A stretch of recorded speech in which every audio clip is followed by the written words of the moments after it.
Good morning dear student, কেমন আছি সবাই? নিশ্চয়ই ভালো আছি, আলহামদুলিল্লাহ। আমরা কি পড়ছিলাম জানো? প্রথম ক্লাসে কি পড়েছিলাম আমরা? যৌক্তিক সংজ্ঞা। ঠিক আছে, যৌক্তিক সংজ্ঞা এবং তার অনুপপত্তি পড়ছিলাম। আজকে আমরা আমাদের দ্বিতীয় ক্লাস। আমরা কোনখান থেকে শুরু করব? আজকে তৃতীয় নিয়ম থেকে।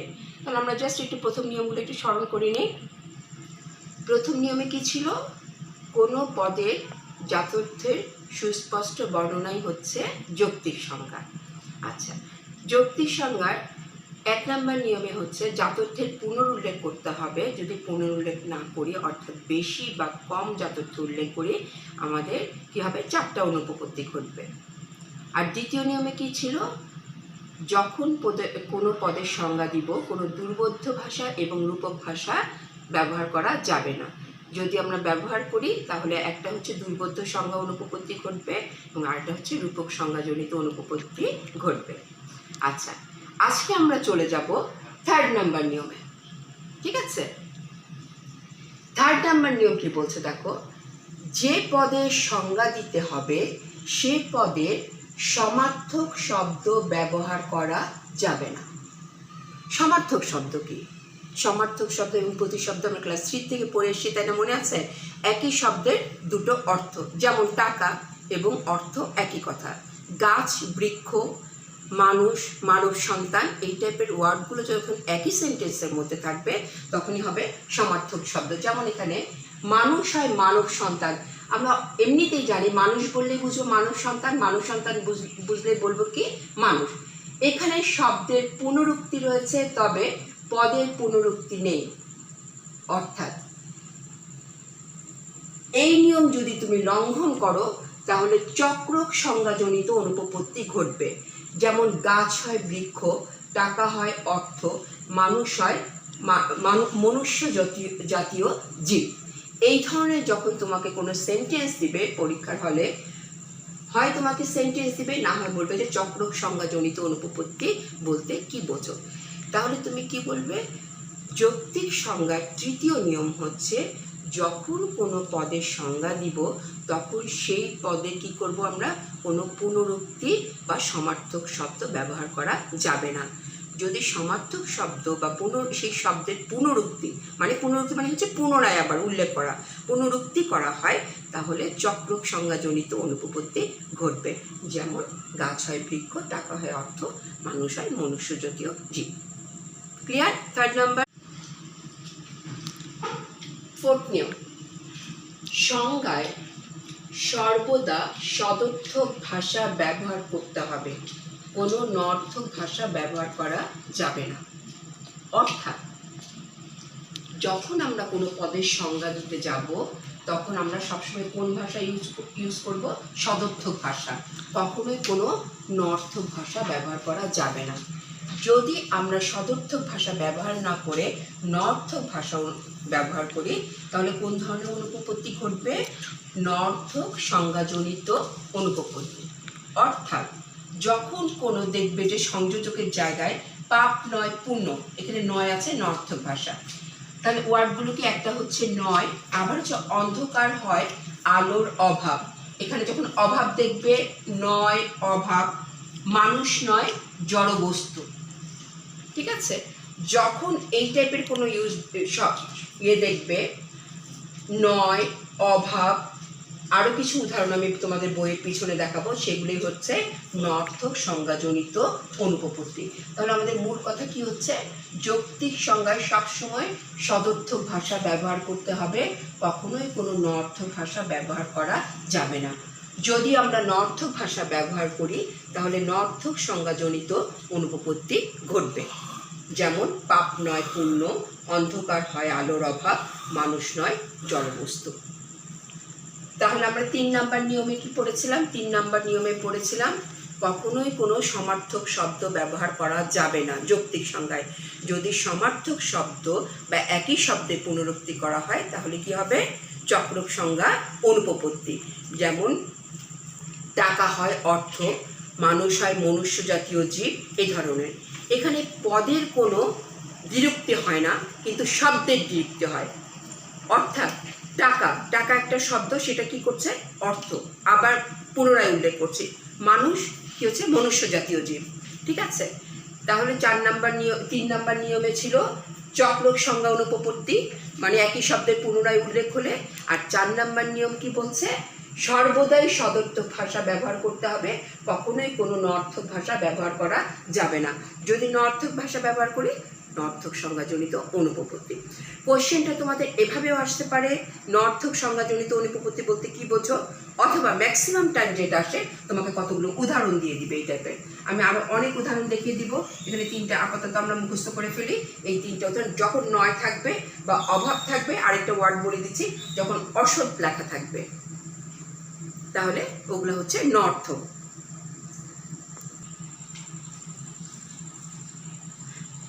তাহলে নর্থক সংজ্ঞায় যেটা ছিল, যে ওয়ার্ডগুলো হচ্ছে, আমরা আগেই জানি যে সদর্থক হচ্ছে কি হয় এবং নর্থক হচ্ছে, সদর্থক হচ্ছে হাবোধক, নর্থক হচ্ছে নাবোধক।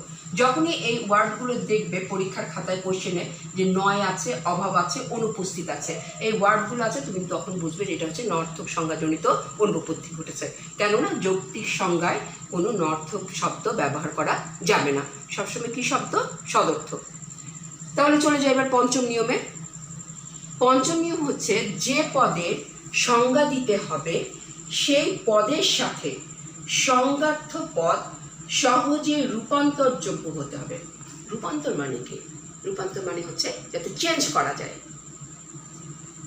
আবারও বলছি, যে পদের সংজ্ঞা দিতে হবে সেই পদের সাথে সংজ্ঞার্থ পদ সহজে রূপান্তরযোগ্য হতে হবে। তার আগে আমরা জেনে নিই সংজ্ঞার্থ পদ এবং সঙ্গেয় পদ কাকে বলে। সঙ্গেয় পদ এইটা মুখস্থ পড়ার আগে তোমরা আগে এই 2টা পয়েন্টস আগে পড়ে নিবে। সঙ্গেয় পদ হচ্ছে যে পদের সংজ্ঞা দেওয়া হয়। আবার বলছি, সঙ্গেয় পদ কাকে বলে? যে পদের সংজ্ঞা দেওয়া হয় তাকে বলা হয় সঙ্গেয় পদ।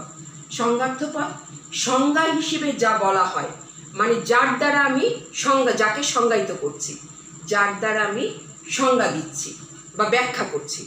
যেমন ধরো মানুষের সংজ্ঞা দিচ্ছি আমি, তোমরা আমাকে জিজ্ঞেস করলে মিস একটা পদের সংজ্ঞা দিচ্ছি, দেন তাহলে কি হচ্ছে, মানুষ পদের সংজ্ঞা দিচ্ছি, তাহলে মানুষটা হচ্ছে কি পদ, সঙ্গেয় পদ।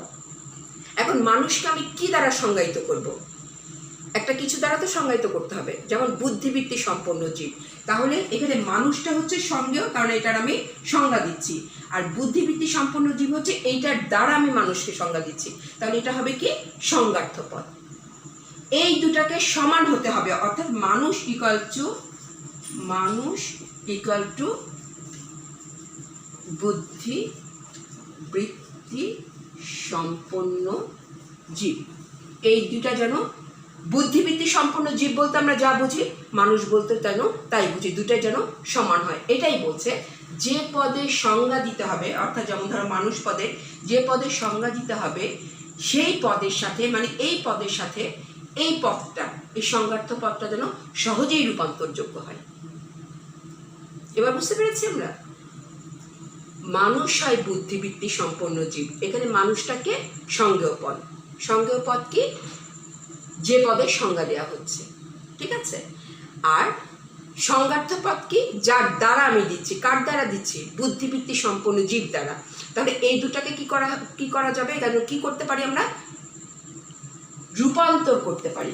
অর্থাৎ মানুষকে আমি বুদ্ধিবৃত্তি সম্পন্ন জীবে রূপান্তর করতে পারবো, আবার বুদ্ধিবৃত্তি সম্পন্ন জীবকে আমি মানুষে রূপান্তর করতে পারবো। মানে একটা ওয়ার্ড বললেই যেন আমরা আরেকটা ওয়ার্ডে বুঝি, ঠিক আছে। তাহলে আমরা যে পদের সংজ্ঞা দিতে হবে সেই পদের সাথে, যে পদের সংজ্ঞা দিতে হবে সেই পদের সাথে সংজ্ঞার্থ পদ সহজে রূপান্তরযোগ্য হতে হবে। সঙ্গেয় পদ কাকে বলে? যে পদের সংজ্ঞা দেওয়া হয় তা হচ্ছে সঙ্গেয় পদ, আর সংজ্ঞা হিসেবে যা বলা হয় তাই হচ্ছে সংজ্ঞার্থ পদ।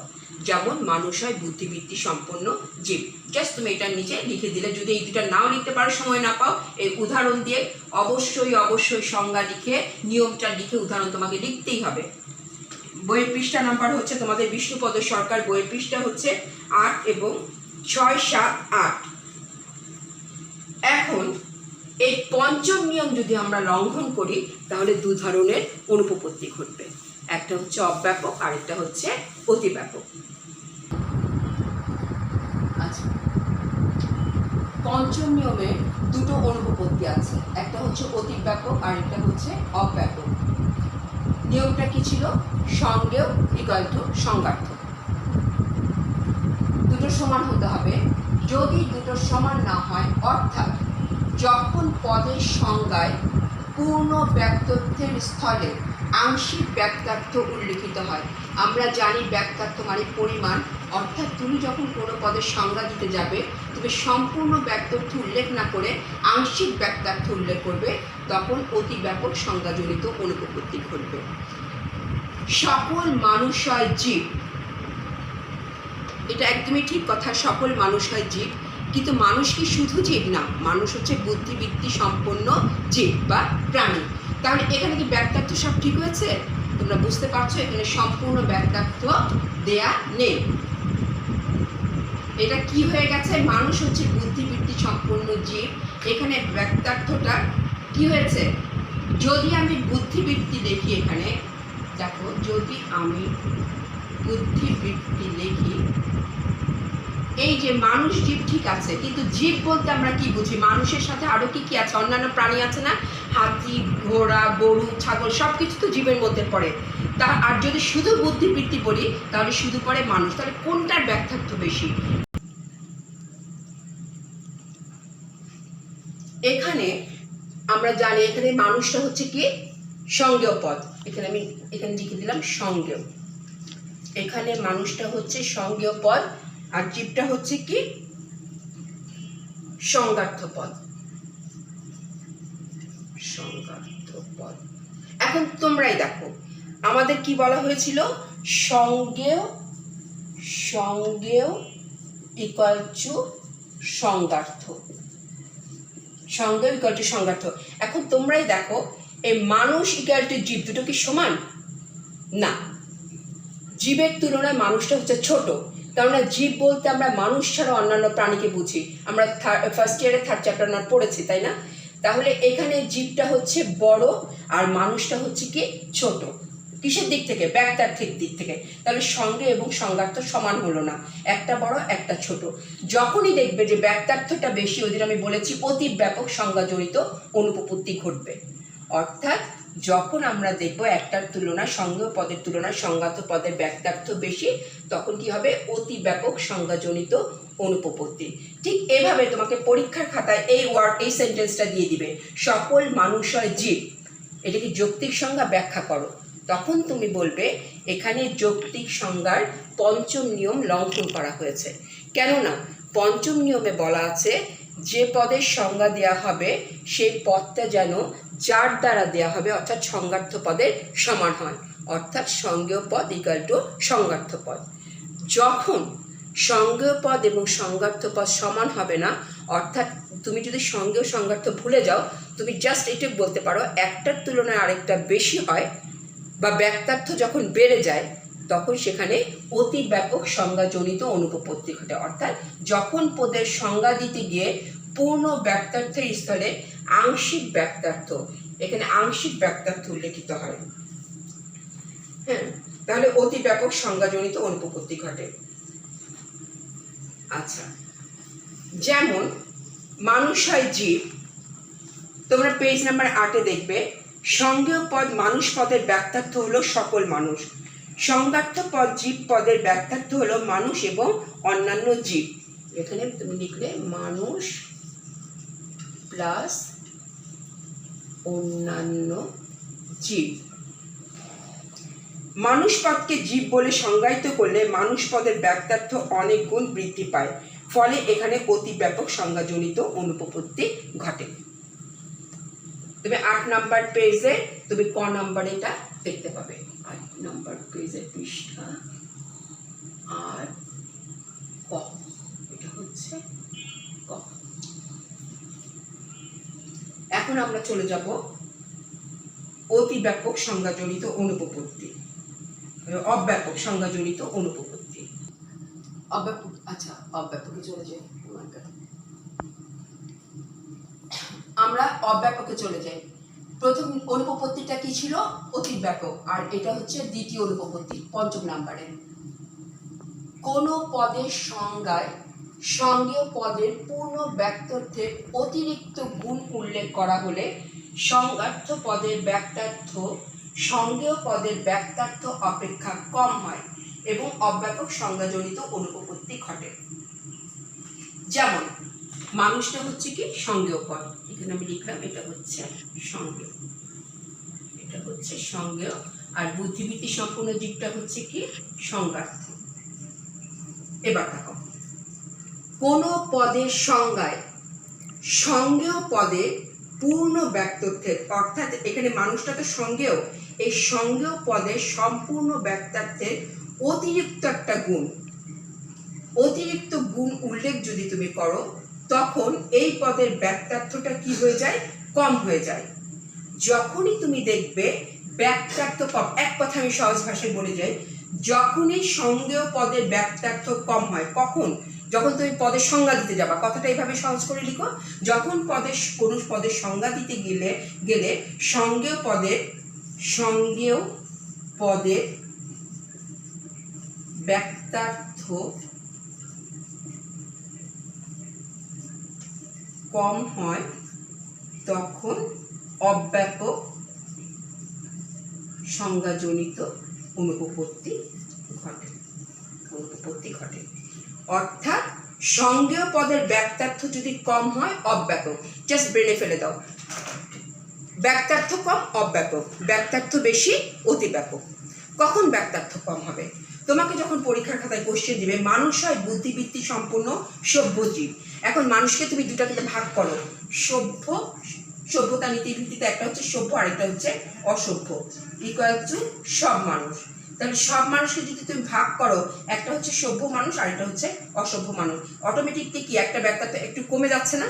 কারণ দুটো মিলেই তো সব মানুষ, কিন্তু এখানে উল্লেখ করে দিয়েছে সভ্য, একটা অতিরিক্ত গুণের উল্লেখ করেছে, যে অতিরিক্ত কোনো গুণ, এই ওয়ার্ডটা সেন্টেন্সটা দেখো, অতিরিক্ত কোনো গুণ উল্লেখ করা হলে সঙ্গেয় পদের ব্যক্তার্থ, মানে এই সংজ্ঞার্থ পদের ব্যক্তার্থ সঙ্গেয় পদের ব্যক্তার্থ অপেক্ষা কম হয় তখন, এবং অব্যাপক সংজ্ঞাজনিত অনুপপত্তি ঘটে।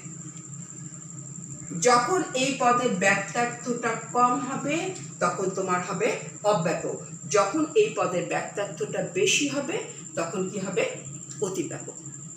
মানুষ হচ্ছে জীব, যদি আমি এভাবে বলি, তোমাকে এইভাবে কোশ্চেনটা দিবে, দুটো সেন্টেন্স দিয়ে দিবে, একটা হচ্ছে মানুষ হয় জীব, ভালো করে দেখো, এটা হচ্ছে মানুষ হয় জীব একটা সেন্টেন্স, আরটা হচ্ছে মানুষ হয় বুদ্ধিবৃত্তি সম্পন্ন সভ্য বা শিক্ষিত জীব, এখানে দুইটা সেন্টেন্স।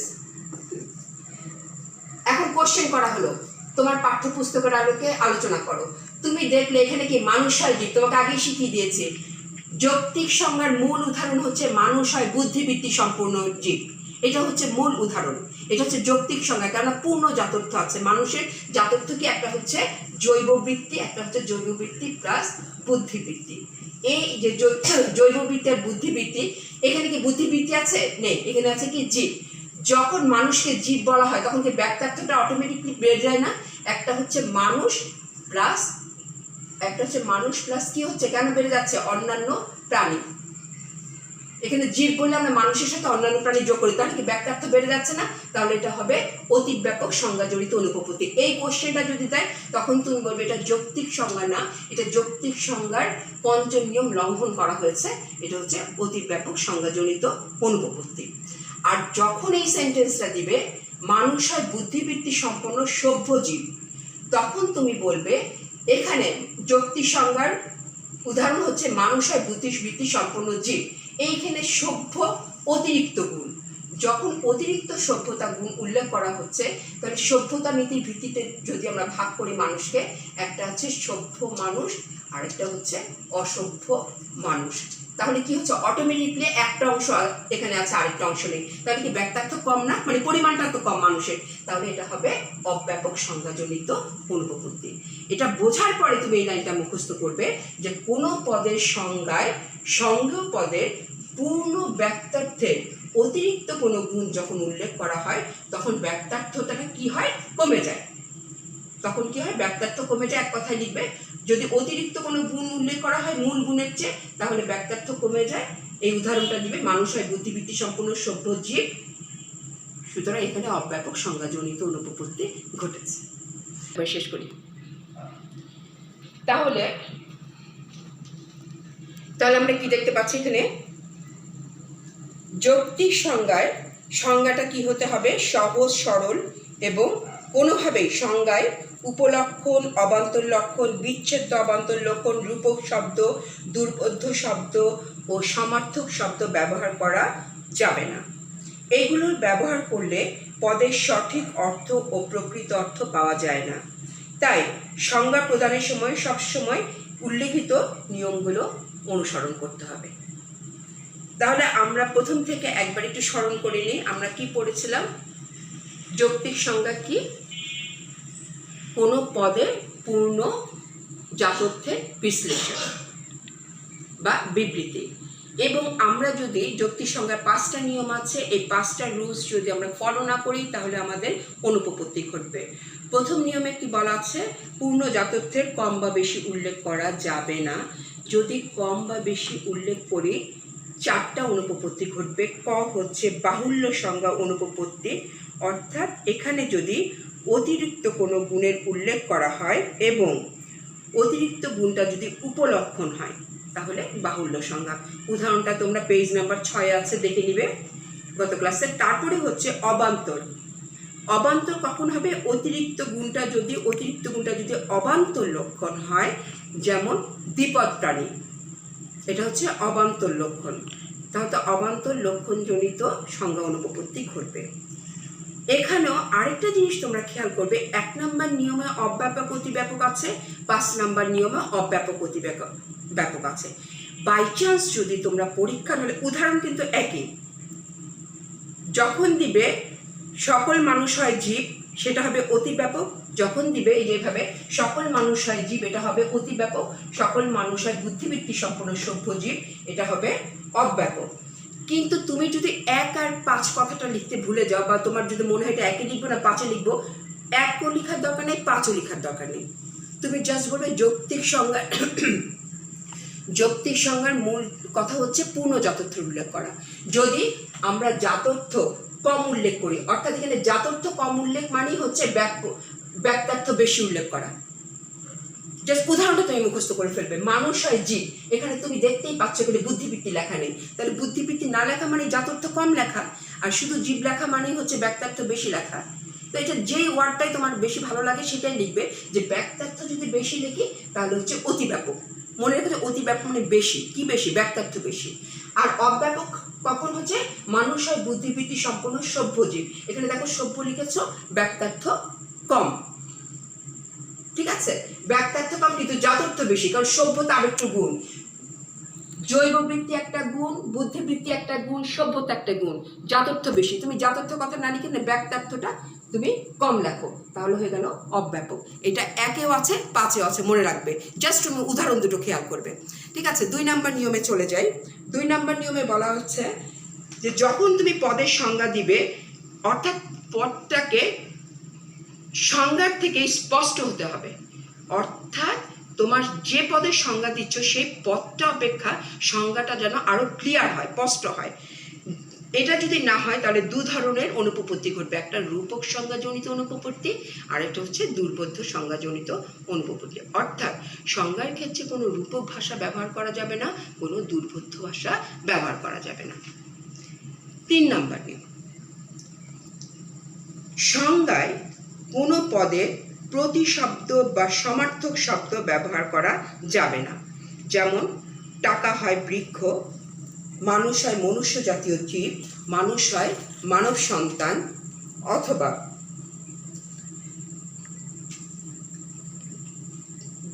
গ্লেসিয়ার হয় একটি বরফের নদী। এই টাইপের কোনো তুমি সমার্থক শব্দ কখনোই ব্যবহার করতে পারবে না, তাহলে সমার্থক চক্রক সংজ্ঞাজনিত অনুপপত্তি ঘটবে। 4 নম্বরে বলা হচ্ছে সবসময় যৌক্তিক সংজ্ঞার ক্ষেত্রে আমরা কি ব্যবহার করব, সদর্থক ভাষা, কোনো নর্থক ভাষা ব্যবহার করা যাবে না। নর্থক শব্দগুলো আমি বলে দিয়েছি, যখন কোনো সেন্টেন্সের মধ্যে নয়, অভাব বা তোমরা দেখলে যে অনুপস্থিতি, তখন এগুলো হবে নর্থক সংজ্ঞাজনিত অনুপপত্তি। 5 নম্বরে সঙ্গে ইকুয়াল টু সংজ্ঞার্থ, দুটোকে সমান হতে হবে, কমও না বেশিও না। কতগুলো উদাহরণ দিয়ে দিচ্ছি বাসায় পড়ার জন্য। আগে পেজ নাম্বারটা লিখে রাখো, আর অবশ্যই তোমরা বইটা কিনে ফেলবে, ঠিক আছে? 9 পৃষ্ঠা থেকে 17 পৃষ্ঠা পর্যন্ত 34 এক্সাম্পল দেওয়া আছে। একই জিনিস ঘুরে ফিরে আছে এই কতগুলো অনুপপত্তির মধ্যে, ঠিক আছে? ওগুলো তোমরা একটা একটা করে পড়লে বাকিগুলো লিখতে পারবে। তাহলে বাহুল্য সংজ্ঞা, যেটা আমি আগেই পড়িয়েছি, কি মানুষ হচ্ছে বুদ্ধিবৃত্তি সম্পন্ন জীব যে ভালো মন্দের বিচার করতে পারে। ওটা একটা উদাহরণই দেখবে, ওটা পড়ে ফেলবে। অবান্তরে কি আছে? ভাত হয় এমন একটি জিনিস যা বাংলাদেশের খাদ্য, এটা হচ্ছে অবান্তর শব্দ। অব্যাপকে যুক্তিবিদ্যা একটি মানসিক বিজ্ঞান। অতিব্যাপক বিশ্ববিদ্যালয় একটি শিক্ষা প্রতিষ্ঠান। আমি আগেটা পড়িয়েছিলাম মানুষ হয় জীব, এবং এখানে পড়িয়েছিলাম বুদ্ধিবৃত্তি সম্পন্ন শিক্ষিত জীব। এরকম তোমরা কি করবে, এখানে একে অব্যাপক এবং অতিব্যাপকের যে উদাহরণ, ঠিক 5 নম্বরে অতিব্যাপক অব্যাপক একই সেম উদাহরণ। সুতরাং তোমরা উদাহরণগুলো দেখে তোমরা শুধু খাতার মধ্যে কি করবে, এরকম করে আমি যেভাবে পয়েন্টস দেখিয়ে দিয়েছি ওখানে উদাহরণগুলো বসিয়ে দিবে। তাহলে পরীক্ষার সময় তোমাকে খুঁজে বের করতে হবে না কোনটা কি। ওই 35টার মধ্যেই তুমি, ওই 34টার মধ্যেই তুমি এই কয়টা অনুপপত্তি পেয়ে যাবে। এরকম আমার মতো সাজিয়ে খাতার মধ্যে এগুলো লিখে ফেলবে, ঠিক আছে? 2 নম্বরে কি ছিল? রূপক। কবি হয় মাধুর্য ও আলোকের প্রচারক, বা উট হচ্ছে মরুভূমির জাহাজ বা প্রয়োজনীয় আবিষ্কারের জননী। দুর্বোধ্য। সঙ্গীত হয় দুর্মূল্য কোলাহল, বা ওদিন কি পড়েছিলাম, বৃক্ষ হচ্ছে কি সবিতাতক নিরোধক পাদক। যখন এরকম কঠিন শব্দ দেবে সেটা হচ্ছে দুর্বোধ্য। রূপক শব্দ দেখবে রূপক ভাষা। চক্র। যিনি শিক্ষকতা করেন তিনি তাকে শিক্ষক বলেন, বা গাছ হচ্ছে বৃক্ষ, টাকা হচ্ছে অর্থ। এরকম উদাহরণগুলো দেখে চক্রকে নিচে পরপর বসিয়ে দিবে। নর্থক। স্বাস্থ্য হয় অসুস্থতার অনুপস্থিতি। সুখ কি? দুঃখের অভাব, অভাব অনুপস্থিতি নয়। এই ওয়ার্ড যতগুলো সেন্টেন্স আছে এই নর্থকের পরপর বসিয়ে দিবে। ঠিক অতিব্যাপক অব্যাপক আর তোমার খুঁজে খুঁজে এগুলো সব লিখে ফেলবে। আর ব্যাখ্যা একটা, ঠিক ওই যে ফ্যালাসি ফার্স্ট ইয়ারে যেভাবে পড়েছিলাম, চতুষ্পদী অনুপপত্তি অব্যাপক মধ্যপদ জনিত, ওই যে একটা ব্যাখ্যা পড়লে সবগুলো লেখা যায়, ঠিক সেরকম একটা একটা করে ব্যাখ্যা পড়বে, এগুলো সবগুলো লিখতে পারবে। তাহলে আমাদের কি হলো, আজকে আমরা ফ্যালাসিগুলো সবগুলো শেষ করলাম। এবং এখন তোমাদের আমি বলে দিব কোশ্চেন সলভ করা। 2000 তোমরা কি করবে, 2019 সালের কোশ্চেনটা জোগাড় করবে। সেকেন্ড পেপারের 2019, 18, 17, 16 এই 4টা ঢাকা বোর্ড, আগে 4টা এই ঢাকা বোর্ডের কোশ্চেনটা সলভ করবে কি যৌক্তিক সংজ্ঞায়। তারপরে তোমরা অন্যান্য বোর্ডগুলো দেখবে। ব্যতিক্রম যে একই টাইপের আসে, অন্যান্য বোর্ডের দেখবে একই টাইপের কোশ্চেন আসে। যখনই একটা ব্যতিক্রম দেখবে তুমি খাতায় সেটা তুলে ফেলবে এবং কমেন্ট বক্সে অবশ্যই আমাকে জানাবে যে কীভাবে তোমার কোন দিকে সমস্যা আছে, ঠিক আছে? আগে বোর্ড কোশ্চেনে চলে যাবে যে কি ধরনের কোশ্চেন। প্রথমে আসে যৌক্তিক সংজ্ঞা কাকে বলে, অথবা রূপক সংজ্ঞা কি, চক্র সংজ্ঞা কি, এটা দেওয়ার পরে তারপরে তোমাদের দেখবে যে উদাহরণগুলো দিয়ে দিয়েছে। আমি তো তোমাদের উদাহরণ দেখিয়ে দিলাম যে এখানে পৃষ্ঠা 9 থেকে 17 সমস্ত উদাহরণ দেওয়া আছে। এটা যদি তোমরা ফলো করো তাহলে ম্যাক্সিমাম ইম্পর্টেন্ট পাবে। আদারওয়াইজ যদি কোনো ব্যতিক্রম সংজ্ঞা থাকে অবশ্যই আমাকে তোমরা লিঙ্ক বক্সে জানাবে যে এটা কী হবে মিস, ঠিক আছে? তাহলে আমরা 19, 18, 17, 16 ঢাকা বোর্ডের আগে এটা সলভ করব। তোমরা 1 নাম্বার থেকে 3 নাম্বারের মধ্যে 1 থেকে 3 কোশ্চেনের মধ্যে এই কোশ্চেনটা পেয়ে যাবে। মাঝে মাঝে এটা পিছনের দিকে থাকে, তোমরা তো বুঝতেই পারছো যৌক্তিক সংজ্ঞার কোশ্চেনটা কেমন হয়, ঠিক আছে? তাহলে আমরা এটা সলভ করার পরে অন্যান্য বোর্ডের 17, 18, 19 এই 3টা সলভ করলেই চলবে অন্যান্য বোর্ডে। তাহলে আজকে এ পর্যন্তই, আমরা বোর্ডের কোশ্চেনগুলো সলভ করব, ঠিক আছে? যে নিয়মগুলো এবং বোর্ডের কোশ্চেন, এবং লাস্টের একটা 18 পৃষ্ঠা একটা আছে যৌক্তিক সংজ্ঞার সীমাবদ্ধতা, ঠিক আছে? জাস্ট ওটা তোমরা একটু নেক্সট ক্লাসে আমি যেহেতু পড়াবো তার আগে একটু পড়ে নিবে কোন কোন পদের যৌক্তিক সংজ্ঞা দেওয়া যায় না, দেওয়ায় এগুলো আলাদা আলাদাভাবে 2 নম্বরে কোশ্চেন আসবে। ওখানে 8টা পয়েন্টস দেওয়া আছে, তোমরা 8টা পয়েন্টস করে নিও। তো আজকে এই পর্যন্তই। Thank you.